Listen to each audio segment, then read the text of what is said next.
Are we still out in these streets expecting women to submit to men who aren't holding up their end of the bargain?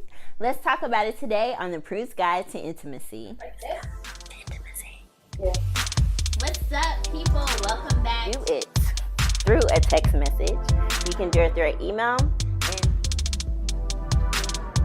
what is consent even?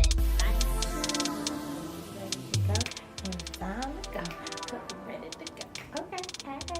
Okay. Hey. Okay. Hey. Welcome back to the Prude's Guide to Intimacy. For those of you who don't know me, my name is Amanda.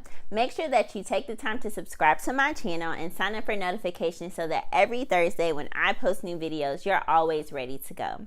So today, we're going to talk about the act of submitting in the Bible. And in order to talk about the Bible, I need one. You're welcome. So usually when we talk about submission, we are talking about Ephesians chapter 5, verse 22, which reads, "Wives, submit unto your own husbands as unto the Lord." And usually when we are using this verse, we are using it to tell women what to do in their marriage and that they should respect and honor their husband. And usually it's used to boss women around. But the verse before that, verse 21 says, "Submitting yourselves one to another in the fear of God," which means that as Christians, we are all supposed to have the spirit of submission, which basically means respecting and honoring and loving each other. So if we go back to the verses that talk about what you should do in your marriage, we see that there's only one verse that represents women and wives, and that is verse 22. While we have 6 verses, again, 6 verses that are directed towards men who are husbands, again, husbands, not boyfriends, telling them what they should do in their marriage to honor their wives. So those verses are verses 25 through 31. And men are instructed first and foremost,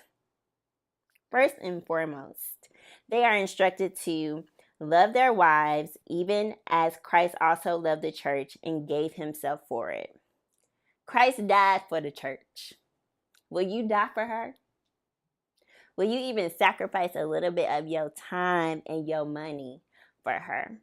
So a part of being a husband is also being submissive to your wife through the act of loving her as Christ loved the church.